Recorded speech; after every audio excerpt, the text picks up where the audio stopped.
ng Mandirigma. Isang kwento ng digmaan, sakripisyo, at pag-ibig. Sa likod ng matapang na mandirigma ay nakatago ang isang lihim na maghuhubog sa kanilang kapalaran. Huwag kalimutang mag-like, comment, at subscribe para sa susunod na kabanata. Pakinggan mula umpisa hanggang dulo para sa buong karanasan ng kwento. Kabanata 1 hanggang Kabanata 10. Kabanata 1. Sa lungsod ng Zhonghai, buong lungsod ay nasa ilalim ng batas militar. Isang eroplano ng militar ang dahan-daang lumapag sa paliparan ng Zhonghai. Libu-libong espesyal na sundalo na may buhay na bala ang nakahanay ng maayos sa paliparan. Lahat ng sundalo ay tumitig sa espesyal na eroplano na bagong lumapag ng may paghanga sa kanilang mga mata. Bumaba sa eroplano si Chenning na nakaitim na combat boots. Tumayo sa atensyon. Saludo. Kasunod ng isang opisyal ng paaralan sa lugar, isang malakas at matining na utos ang ibinigay. Sabay-sabay na nagsaludo ang libu-libong sundalo at sabay na sumigaw. Maligayang pagdating, batang commander, sa Zhonghai. Si Marshal Chenning, ang Diyos ng digma sa Hilaga. Sumali siya sa hukbo noong kabataan pa siya at nanalo sa maraming laban. Nagkaroon siya ng malaking tagumpay sa Hilagang Hangganan sa nakalipas na 5 taon. Dahil sa kanya na nagbabantay sa pintuan ng bansa, paulit-ulit na natalo ang kaaway, at ngayon ay maunlad at matatag ang China. Si Chenning ay matangkad at tuwid, na may mga matang kasing liwanag ng mga bituin. Ngunit sa sandaling ito, bahagya siyang nakasungkit ng noo, at sinabi kay Dian Chu, ang kapitan ng gwardya sa kanyang tabi, nang walang emosyon. Hindi ba sinabi ko sa'yo na maging low profile? Nagkaguluhan si Dian Chu at sumagot. Batang Marshal, naipaalam ko na sa Zhonghai, pero hindi ko inaasahan na magiging ganoon kataas ang pagpapakita nila. Chenning, sabihan mo silang alisin ang batas militar at bumalik. Hindi mo kailangan sumunod sa akin, may sariling plano ako. Dian Chu ay mabilis na nagsaludo. Opo, batang commander. Naglakad si Chenning palabas ng paliparan ng mag-isa, at siya, na karaniwang kilala sa kanyang kalmado, ay naging tensyonado at excited. 5 taon na ang nakalipas, siya ay nasa isang lihim na misyon, nagtaksil ang isang panloob na multo, at aksidenteng nakainom ng love potion. Sa huli, siya ay nailigtas ng isang mabait na babae, ngunit nagkaroon siya ng seizure dahil sa love potion. Hindi nawalan ng malay, pinilit niyang makipagtalik sa kanya. Nang siya'y nagising, wala na ang babae. 5 taon na siyang naghanap, at sa wakas ay nakatanggap ng balita kamakailan. Ang pangalan ng babae ay Song Pingting, at siya ay hindi pa kasal. Ngunit dahil sa relasyon nila noon, nabuntis siya bago ang kasal at nanganak ng isang anak na babae na pinangalanang Song Qingqing. Tahimik na iniisip ni Chenning, Pingting, Qingqing, matagal na kayong nagtiis. Pagbalik ko ngayon, tiyak kong paiiralan ko ang lahat ng hirap at bibigyan ng maliwanag na kinabukasan ng ina at anak. Chancy Company, Reception Room. Si Song Pingting, na nakaayos ng maayos at maganda sa isang business suit skirt, ay nakikipagnegosasyon sa kanyang kliyenteng si Huang Dezi. Kabanata 2. Sa sandaling iyon, tumitig siya sa matabang lalaki na may galit sa kanyang magandang mukha, at tumanggi ng may kahihiyan. Pasensya na, Boss Wang, hindi ko magagawa ang hinihiling mo. Hindi ako yung uri ng tao na ibebenta ang sarili para sa performance. Pagkatapos niyang magsalita, nagbaylang siya upang umalis. Inabot ni Huang Dezi ang kanyang kamay upang harangin si Song Pingting, at ngumiti. Ms. Song? Bakit ka galit? Pinapayagan mo lang naman akong makita ang ilan sa pinakabagong panloob na damit ng inyong kumpanya, hayaan mo lang akong makita ang epekto. Iiwan ko ito dito, kung gusto mong isuot para makita ko. Kapag nasiyahan na ako, agad akong mag-o-order ng 50 milyon. Dagdag pa, bibigyan kita ng 1 pang milyong pribado, paano yan? Galit na sabi ni Song Pingting. Boss Wang, pakiusap, magpakita ka ng respeto. Ngumisi si Huang Dezi. Respeto. Sa mataas na lipunan ng Zhonghai, sino ba ang hindi nakakaalam na may anak ka bago magpakasal, Ms. Song? Bakit ka nagkukunwaring inosente? Namutla ang mukha ni Song Pingting. Ang pagkakaroon ng anak bago magpakasal ay isang walang katapusang sakit sa kanyang puso, at nagdala rin ito ng kahihiyan sa pamilyang Song. Pinaka-naaayaw niya na pag-usapan ng iba ang kanyang buhay, ngunit hindi niya inasahan na personal itong pag-uusapan ni Huang Dezi. Nagpapatigas ang kanyang mukha. Hindi ko kailangan ipaliwanag ang aking pribadong buhay sa iyo. Tungkol sa pakikipagtulungan ng aming kumpanya sa iyo, iyon na ang katapusan. Paumanhin. Tiningnan ni Huang Dezi ang magandang at kaakit-akit na Song Pingting, pagkatapos ay tumingin sa ilang set ng panloob na damit sa mesa ng pagpupulong, at ngumiti. Ms. Song, hindi pa ako nabigo na makuha ang sinumang babaeng gusto ni Huang. Kung hindi mo alam paano magpuri, huwag mo akong sisihin na hindi ako mahabagin sa ganda at alab ng isang babae. Pagkaputol ng boses ni Huang Dezi, sinalubong ni Song Pingting ang dalawa niyang bodyguard na nakangisi habang nakapalibot sa kanya mula kaliwa at kanan. Nagulat at nagalit si Song Pingting. Anong gusto ninyong gawin? Ngumiti si Huang Dezi at sinabi. Pinahahalagahan ko si MS Song, at gusto kong magpakasaya kasama siya. Hindi mo pa alam ang kasiyahan, kaya huwag mo akong sisihin kung magiging bastos ako. Lalong namula ang mukha ni Song Pingting, at biglang tumakbo patungo sa pinto upang makatakas. Ngunit hinawakan siya ng dalawang tauhan ni Huang Dezi sa kanyang mga palso at pinigilan siya. Sumigaw si Song Pingting nang nanginginig. Tulong! Tulong! Ngumiti si Huang Dezi. Haha, sadyang pinili ko ang oras na malapit ka nang matapos sa trabaho. Sa sandaling ito, ang mga empleyado ng inyong kumpanya ay umalis na. Kahit sumigaw ka, wala nang makakatulong sa'yo. Hindi inasahan ni Song Pingting na magiging ganito kabastos si Huang Dezi. Puno ng luha ang kanyang mga mata, desperado at walang magawa. Tiningnan ni Huang Dezi si Song Pingting, na hawak ng kanyang dalawang bodyguard, at ngumiti ng may malaswang ekspresyon. Huwag kang umiyak, kapatid, narito ako para sa iyo. Bago pa man mahulog ang mga salita, biglang bumangga ng malakas. Ang pinto ng reception room ay natangay at nabasag sa harap ni Huang Dezi at iba pa, na ikinagulat ng lahat. Pumasok ang isang matangkad at tuwid na lalaki, may mga pilik mata na parang espada at matang kasing liwanag ng mga bituin. Siya si Chen Ning. Nang makita siya ni Song Pingting, biglang nanginig ang kanyang katawan, siya iyon. Kakaunti lang ang nalalapit na kahihiyan na dinanas niya mula kay Huang Dezi, ngunit pinilit niyang huwag umiyak. Ngunit nang makita si Chen Ning sa oras na iyon, hindi na niya mapigilan ang kanyang mga luha at bumuhos parang mga pira-pirasong sinulid. Nang makita ni Chen Ning ang kanyang pag-iyak, hindi niya mapigilan ang sakit ng puso kahit pa man matagal na siyang naging malamig. 5 taon na ang nakalipas, siya ang nagligtas sa kanya. Ngunit noong lasing siya, pinilit siyang makipagtalik. Kabanata 3. Sa nakalipas na 5 taon, hindi tumigil si Chen Ning sa paghahanap sa kanyang kinaroroonan. Lumilitaw siya sa kanyang mga panaginip gabi-gabi. Sa nakalipas na 5 taon, hindi niya namamalayan na siya na ang pinaka-hindi malilimutang babae sa puso ni Chen Ning. Nang muling magkita sina Chen Ning at Song Pingting, napakakomplikado ng kanilang mga mata. Biglang pinutol ng boses ni Huang Dezi ang iniisip nila. Tiningnan niya si Chen Ning na nakasuot ng ordinaryong damit, at tanong ng malupit. Bata, sino ka? Hindi man lang tiningnan ni Chen Ning si Huang Dezi, si Song Pingting lang ang nasa kanyang mga mata, at sinabi sa malalim na boses. Sumunod ka sa akin. Bumuhos ang luha ni Song Pingting, umiling at umatras. Pinilit siyang sakupin ng lalaking ito 5 taon na ang nakalipas at nagdulot ng anak sa kanya bago magpakasal. Hindi niya alam kung paano niya napagtagumpayan ang pang-uuyam at pang-iinsulto ng iba sa nakalipas na mga taon. Ngayon, ang unang sinabi ng lalaking ito nang makita siya ay ang pilitin siyang sumunod. Ano bang iniisip niya? Nabahala si Huang Dezi dahil naabala ang kanyang magandang plano ni Chen Ning, at ngayon sinasabi ni Chen Ning na dadalhin niya si Song Pingting palayo. Galit niyang sigaw. Bata, hinahanap mo ang kamatayan mo. Wang Qiang, Zhang Li, basagin ninyo ang mga binti ng lalaking ito para sa akin. Opo, boss. 2 matangkad na bodyguard ang nagmadaling umatake kay Chen Ning nang may malupit na intensyon. Sa 2 sabay na hampas, naglabas si Chen Ning ng 2 kidlat ang bilis na sipa, tinapakan ng 2 bodyguard pataas at bumagsak ng malakas sa lupa. Ang dibdib ng 2 bodyguard ay malalim na napasok, lahat ng tadyang ay nabasag, at agad silang napasama sa koma. Matapos sipin ni Chen Ning ang 2 bodyguard, naglakad siya ng malamig patungo kay Huang Dezi. Hindi inasahan ni Huang Dezi na sobrang lakas ni Chen Ning, at mariing sigaw. Anong balak mo? Alam mo ba kung sino ako? Ako ang boss ng Mingda Group, Huang Dezi. Sa buong lungsod ng Zhonghai, walang sino man ang nangahas na sumalungat sa akin, at ang mga sumalungat sa akin ay mauuwi sa malupit na kamatayan. Lumapit si Chen Ning kay Huang Dezi at malamig na tanong. Tapos na ba ang lahat ng kalokohan mo? Nainggit si Huang Dezi, gusto niyang gamitin ang kanyang katauhan para takutin si Chen Ning, ngunit hindi niya inaasahan na sa mga salita ni Chen Ning, wala pala sa Zhonghai ang hindi natatakot sa kanya. Itinaas ni Chen Ning ang paa at sipa sa kaliwang paa ni Huang Dezi ng malakas. Click! May tunog ng nabasag na buto. Direktang nasipa ni Chen Ning ang buto ng kaliwang paa ni Huang Dezi. Sumigaw siya at gumulong sa sahig. Hindi pinansin ni Chen Ning si Huang Dezi at naglakad patungo sa nagulat na si Song Pingting, ang boses niya ay mas malambot kaysa dati.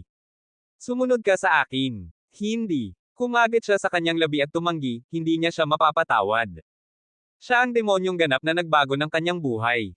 Pagkatapos ng gabing iyon 5 taon na ang nakalipas, hinanap kita sa bawat sulok ng mundo sa loob ng 5 buong taon, at ngayon ay ayaw mo nang tumakas muli.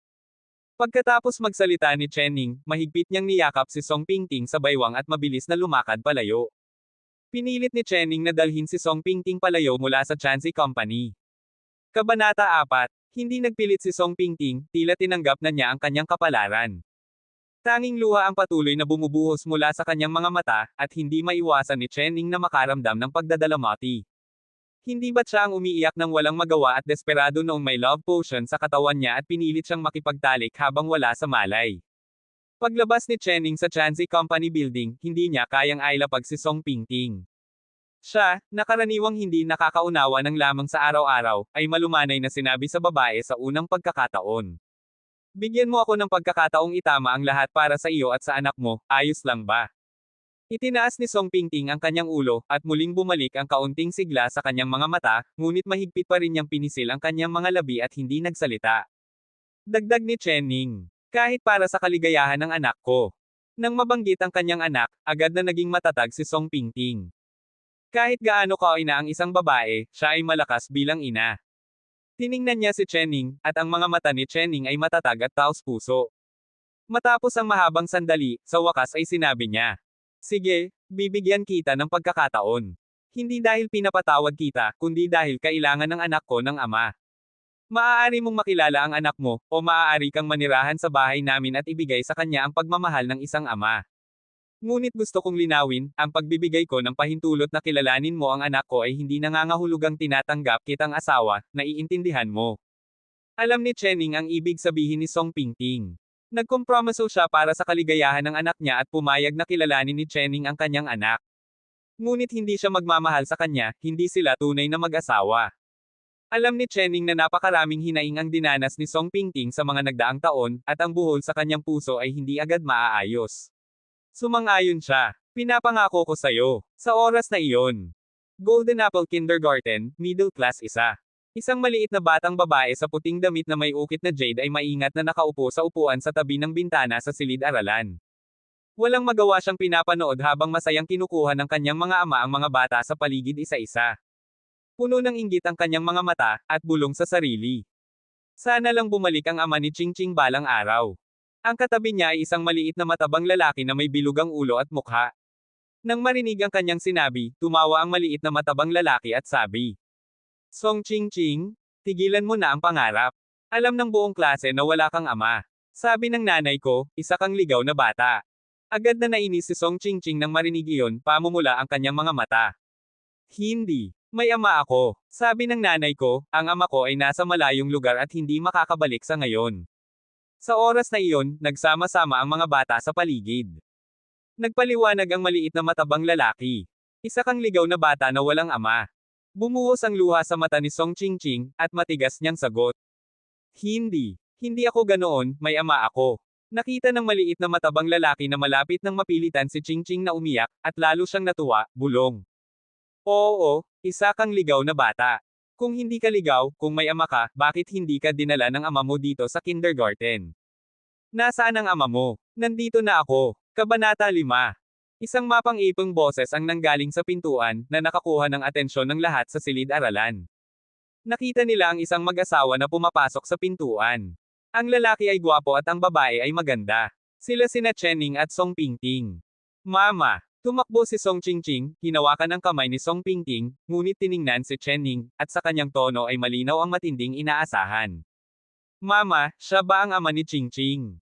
Bago makapagsalita si Song Pingting, yumuko si Chenning at niyakap si Song Ching Ching, hindi maitago ang kanyang kagalakan sa boses.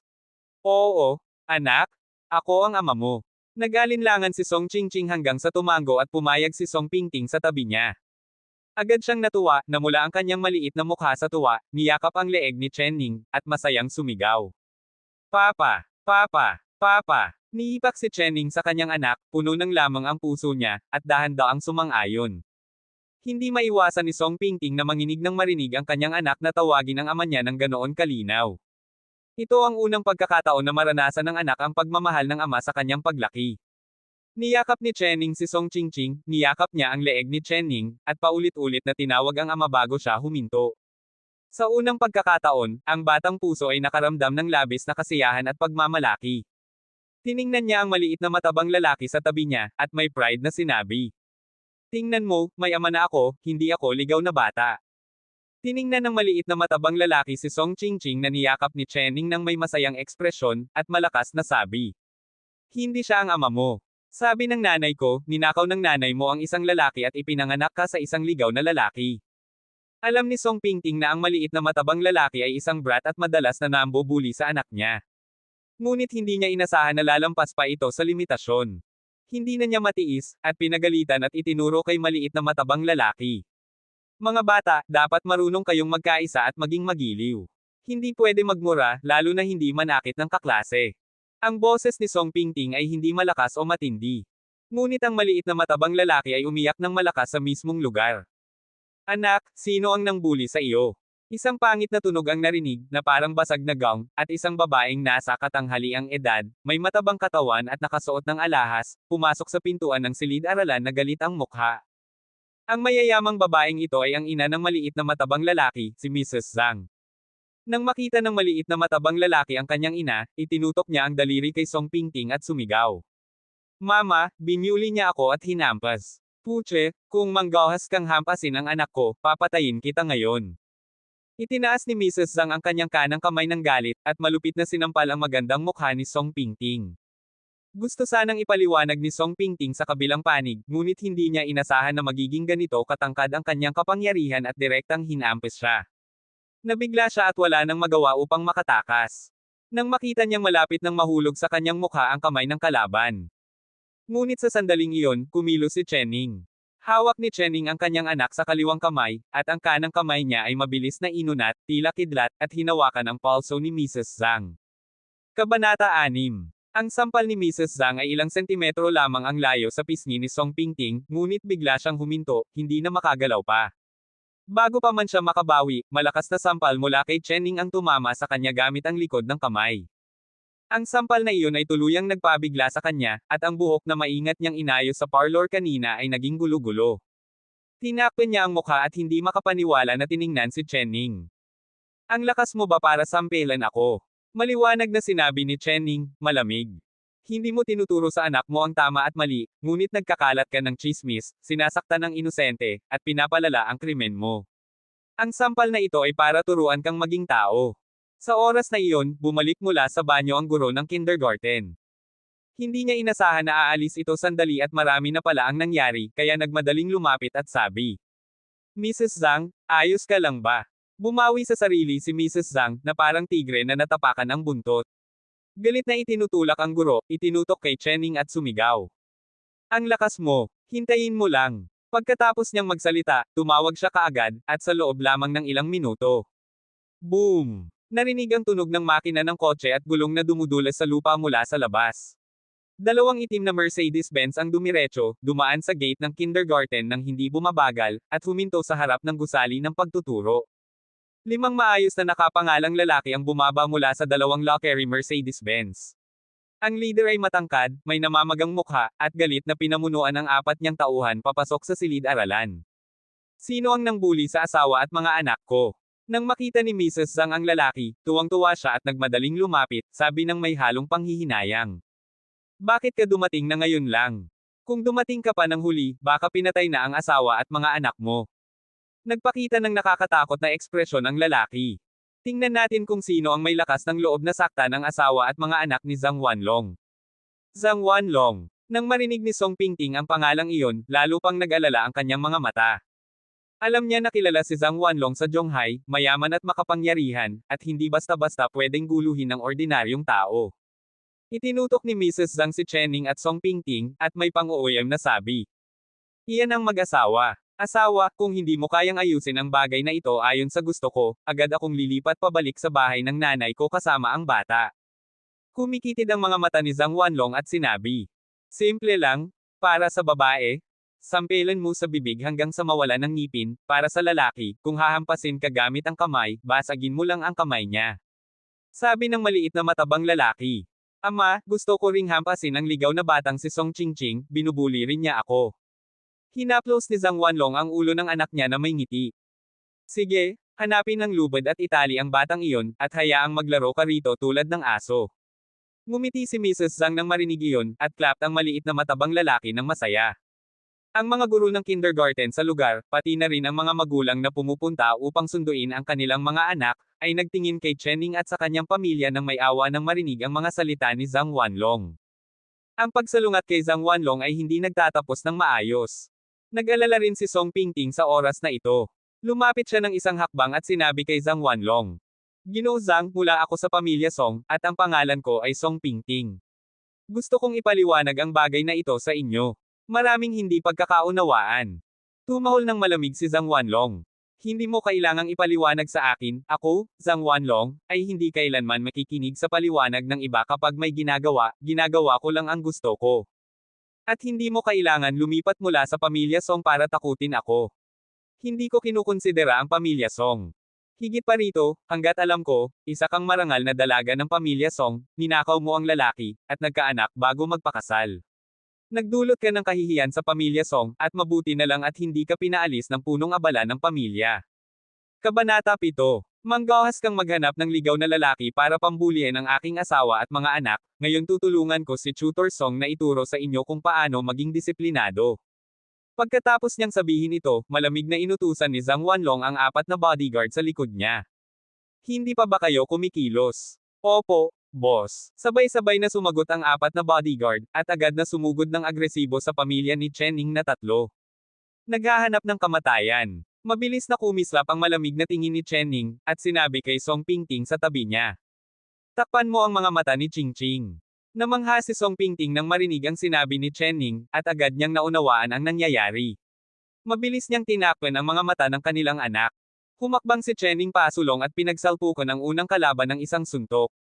Sa kasabay ng nakakatakot na tunog ng pagkabasag ng buto, bumagsak ang bodyguard sa kanyang likuran.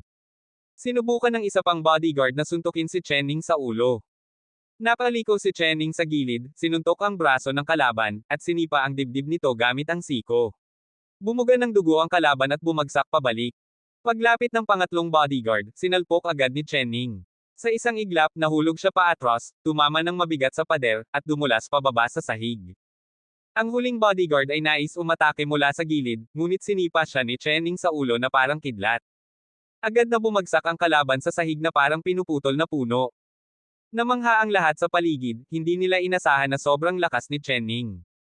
Lumapit si Chenning kay Zhang Wanlong, hindi na nagpaligoy-ligoy, inilagay ang isang kamay sa balikat nito, at malamig na sinabi. Kumukulo ka. Naramdaman ni Zhang Wanlong ang kapangyarihan sa kamay ni Chenning sa kanyang balikat, at hindi maiwasang lumuhod. Thump! Malakas na bumagsak si Zhang Wanlong sa sahig, parehong tuhod sa sahig, at may masakit na ekspresyon sa mukha. Snap! Isang malinaw na tunog. Bago pa siya makasagot, ilang beses na siyang sinampal ni Chenning. Bumuhos ang dugo sa bibig ni Zhang Wanlong, ngunit nakatitig pa rin siya kay Chenning na parang nakalaso na ahas, at may nakangiting malikot na sabi. Bata, paano mo nagawang hampasin ako? Alam mo ba kung sino ako? Ako ay tao ni Brother Bao, Dong Tianbao. Manggahas kang hawakan ako, patay ka. Brother Bao, Dong Tianbao. Naalala ng mga guro at magulang sa paligid ang sinabi ni Zhang Wanlong. Ang district ng Dongcheng ay teritoryo ni Dong Tianbao. Si Dong Tianbao ang underworld overlord ng Dongcheng, may walang awang personalidad at napakamapanganib. Si Zhang Wanlong ay tiwala at mahalagang tauhan ni Dong Tianbao. Tiningnan ng lahat si Chenning ng may awa, iniisip, impulsiveness is the devil, tuluyan mo nang nagawa ang gulo ngayon. Mahusay ka man laban sa ilang kalaban, kaya mo bang talunin ang 12-dosenang, o kahit daan-daan. Kabanata 8. Dati, plano lang ni Zhang Wanlong na basagin ang braso mo, ngunit ngayon, maaaring gusto na niyang kitilin ka.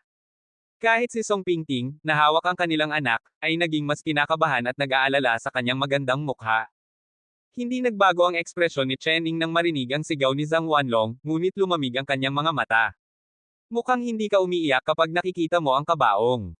Nagpakita ng galit si Zhang Wanlong kay Chenning, at malupit na sabi. Pahintulutan mo akong tumawag. Sa loob ng 10 minuto, nais kong pagsisisihan mo na ipinanganak ka sa mundong ito. Pagkatapos niyang magsalita, may tumama sa kanya ng malakas sa mukha. Lumabas na iyon ay isang matigas na cellphone. Tumingin si Zhang Wanlong kay Chen Ning na gulat-gulat. Tahimik na sabi ni Chen Ning. Ikaw ang tumama. Napaka-arrogant niya, sobra ang kay-abangan. Kumapit sa ngipin si Zhang Wanlong, pinulot ang cellphone sa sahig, mabilis na tinawagan ang numero ni Dong Tianbao, at humingi ng tulong. Pagkatapos ng tawag, tiningnan ni Zhang Wanlong si Chen Ning na may ngiting masamang-masama.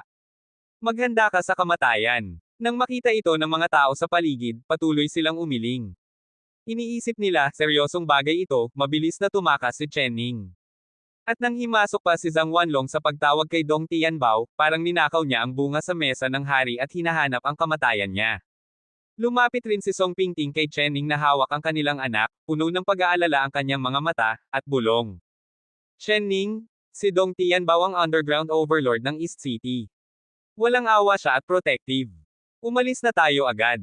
Tahimik na sagot ni Chen Ning. Kung ang problema ay kaya namang ayusin agad, bakit pa natin hihintayin silang dumating sa pinto sa ibang araw? Huwag kang mag-alala, ako ang bahala. Hindi pa lumilipas ang 10 minuto, may panibagong kaguluhan sa labas ng kindergarten. Sa ingay ng mga makina, isang itim na Rolls-Royce at higit sa 100 itim na sasakyan ang sumugod ng agresibo sa kindergarten. Mabilis, mabilis. Pag huminto ang Black Convoy, ilang dosenang kalalakihan na nakaitim na suit ang bumaba at maayos na nagtipon. Mula sa likurang upuan ng Rolls-Royce, bumaba ang isang matipuno at may balbas na lalaki. Siya si Dong Tianbao, na ginamit ang walang awang paraan upang maging underground overlord ng East City sa loob lamang ng 2 taon. May protective na personalidad si Dong Tianbao, at nagbabayad ng utang na loob sa bawat perwisyo. Nang makita siya ng lahat sa lugar, natakot silang tumakas, at lalo pang nena sa pamilya ni Chen Ning na 3. Nang makita ni Zhang Wanlong si Dong Tianbao, lalo siyang na-excite at galit na sinabi kay Chen Ning. Dumating na ang oras ng iyong kamatayan. Nang makita si Dong Tianbao, agad na nagkaroon ng kumpiyansa si Zhang Wanlong. Parang aso sa kanyang amo, nagpakumbaba siya at bati ng may papuri. Brother Bao, nandito ka na. Sa pagkakataong ito, kailangan mong gumawa ng desisyon para sa aking maliit na kapatid. Lumabas rin si Mrs. Zhang kasama ang bata, umiiyak at nagsabi. Oo, Brother Bao. Tinutokso at pinahihirapan ng sobra ang aming pamilya. Gusto naming maghayganti ka. Kinalabot ni Dong Tianbao ang noo nang makita ang mga bodyguard ni Zhang Wanlong na nakahandusay sa sahig at ang mukha ni Zhang Wanlong na may dugo. Anong nangyari rito? Itinuro ni Zhang Wanlong si Chen Ning at galit na sabi. Napaka-arrogant ng lalaki na ito. Hindi lang niya pinambuli ang aking asawa at mga anak, kundi sinaktan pa ako at ang ilan sa aking mga tauhan, pinilit akong lumuhod. Tiningnan ni Dong Tianbao ang direksyon kung saan itinuturo ni Zhang Wanlong, at nagtagpo ang mga mata nila ni Chen Ning. Kabanata 9. Nanginginig ang mga mata ni Dong Tianbao, at bahagyang nagbago ang kanyang mukha.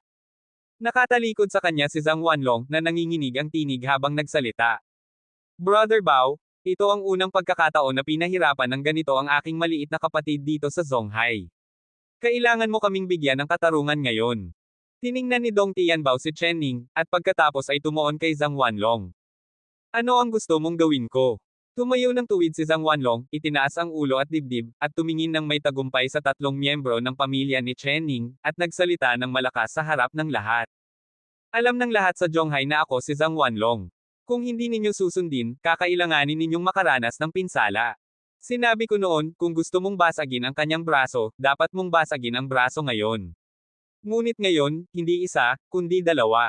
Sumingit din si Mrs. Zhang sa pagkakataong ito. Mayroon ding babaeng iyon, na hindi rin dapat patawarin. Kailangang hampasin ang bibig niya hanggang sa mawala lahat ng kanyang ngipin. Sabi ni Dong Tianbao. Magaling. Pagkatapos magsalita, tiningnan niya ang mga lalaking nakasuot ng suit sa paligid, itinuturo sina Zhang Wanlong at ang kanyang asawa, at iniutos. Dalhin ninyo sila, basagin ng lalaki ang kanyang mga kamay, at hampasin ng babae ang kanyang bibig hanggang mawala ang lahat ng ngipin. Ano? Akala ng lahat sa lugar na nakaharap sa panganib ang pamilya ni Chen Ning na 3, ngunit nang lumabas ang mga salita ni Dong Tianbao, nagulat ang lahat. Lahat ay nagulat at sabay na nalito, ano ba ang nangyayari? Kahit sina Zhang Wanlong at ang kanyang asawa ay labis ang pagkagulat na muntik nang lumabas ang kanilang mga mata. Sinunod ng mga tauhan ni Dong Tianbao ang kanyang utos. Pagkalabas ng kanyang utos, ang mga lalaking nakasot ay agad na nagbanta na atakihin sina Zhang Wanlong at ang kanyang asawa. Habang nag-aalangan, nagtanong si Zhang Wanlong na puno ng takot. Brother Bao, ano ba ang nangyayari? Si Mrs. Zhang ay may maputlang mukha at nanginginig na tinig. Oo, Brother Bao, nagkamali ka ba? Dapat ay turuan mo ang mag-asawa ng leksyon. Tumahimik ka, sigaw ni Dong Tianbao, at itinuro si Chening na nakatayo nang nakabalik ang mga kamay hindi kalayuan, at sumigaw kay Zhang Wanlong at sa kanyang asawa. Alam ba ninyo kung sino siya? Siya ang Diyos sa puso ni Dong Tianbao, siya ang aking paniniwala. Sinabi niya sa akin na lumuhad at hindi ako tatayo, sinabi niya sa akin na mamatay at hindi ako manggahas mabuhay. Sino kayo? Mga aso lamang kayo sa tabi ko. Paano ninyo nagawang insultuhan ang Diyos sa aking puso? Narinig ni Zhang Wanlong at ang kanyang asawa ang mga salita, at ang kanilang mga mukha ay puno ng takot, at tiningnan si Chening ng may labis na pangamba. Ang lalaking ito pala ang pinakinakakatakutan ni Baoge. Ngayon, natapakan nila ang bakal na plato. Nag-asim ang mukha ng dalawa, at gusto na lamang nilang buksan ang bibig upang humingi ng awa. Ngunit mabilis na sinipa ng mga tauhan ni Dong Tianbao si Zhang Wanlong sa lupa. Sa dalawang klik, nabasag ang mga braso ni Zhang Wanlong. Ang sigaw ni Zhang Wanlong ay umalangaw-ngaw sa buong lugar. Hawak din ng dalawang lalaking nakasot si Mrs. Zhang, at hinampes ng malakas ng isa pa ang kanyang mukha. Ang pambubugbog ay nagdulot na ang kanyang mukha ay puno ng dugo at nawala ang lahat ng kanyang ngipin. Bang! Bang! Si Zhang Wanlong, na nawalan ng dalawang braso, at si Mrs. Zhang, na ang mukha ay puno ng dugo at nawala lahat ng kanyang ngipin. Kabanata 10. Itinapon sa lupa sa harap ni Chening ang dalawa, parang dalawang patay na aso. Mabilis na lumapit si Dong Tianbao kay Chening, lumuhod, at sinabi. Ang inyong nasasakupan, Dong Tianbao, nakikita po kayo. Bago pa niya matapos ang salitang, Batang Commander, iniabot na ni Chening ang kanyang kamay para suportahan siya, kasabay ng pagpigil.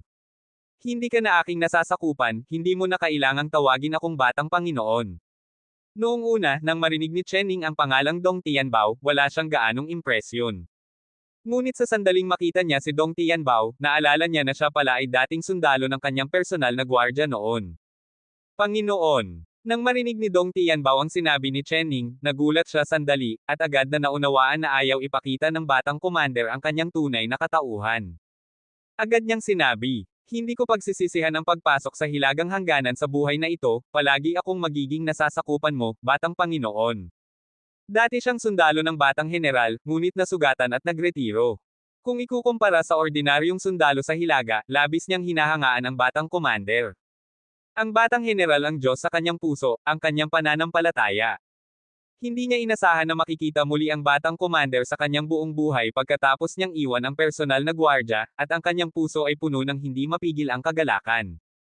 Nakakita si Zhang Wanlong at ang kanyang asawa na halos patay sa lupa na si Dong Tianbao ay lumuhod kay Chening at nagpahayag na siya ay nasasakupan niya, kaya alam nilang hindi sila pinalad ngayong araw.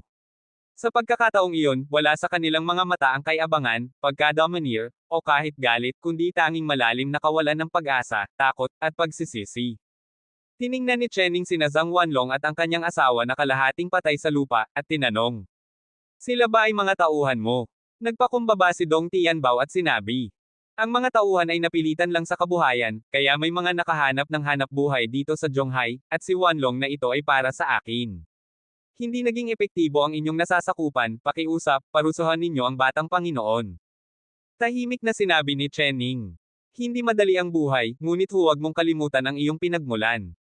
Muling nagsalita ng malakas si Dong Tianbao. Palagi kong aalalahanan ang mga aral ng Batang Panginoon. Tumango si Chening. Magaling. Tumingin si Dong Tianbao kina Zhang Wanlong at asawa na nakahiga sa lupa, at galit na sinabi. Hindi pa kayo humihingi ng tawad sa Batang Panginoon, kung hindi ninyo siya ikinasiya, ako mismo ang gagawa sa inyo. Sinikap ng mag-asawang Zhang Wanlong na bumangon, umiiyak at nakikiusap kay Chening para sa awa. Malamig na sinabi ni Chening. Humingi ng tawad sa aking asawa at anak. Agad na lumapit sina Zhang Wanlong at ang kanyang asawa kay Song Pingting at ang kanilang anak, at nagsumikap humingi ng awa sa isang napakamiserableng paraan. Mrs. Chen? Ms. Chen? May mata kami pero di nakikita ang bundok tay. Alam namin kami ay nagkamali, pakiusap, patawarin ninyo kami. Nakabawi na si Song Pingting mula sa pagkabigla, mabait ang puso niya, at nakita ang katapusan ng mag-asawa, kaya sinabi niya kay Chening. Bakit hindi mo nalang kalimutan, alam na nilang nagkamali sila, at naparusahan na rin. Ngumiti si Chening at malumanay na sinabi. Makinig ka sa iyong asawa. Napapula si Song Pingting nang marinig ang sinabi ni Chening. Tiningnan ni Dong Tianbao sina Zhang Wanlong at ang kanyang asawa, at sinabi, "Umalis kayo." Parang nakatanggap ng amnestya, agad na kinuha ni na Zhang Wanlong at asawa ang kanilang anak at ang mga nasugatang gwardya at tumakas, walang pakialam sa kanilang pinsala. Orihinal na plano ni Dong Tianbao na alagaan si Chen Ning, ngunit sinabi ni Chen Ning na nais lamang niyang muling makasama ang kanyang asawa at anak, at ayaw na niya ng abala.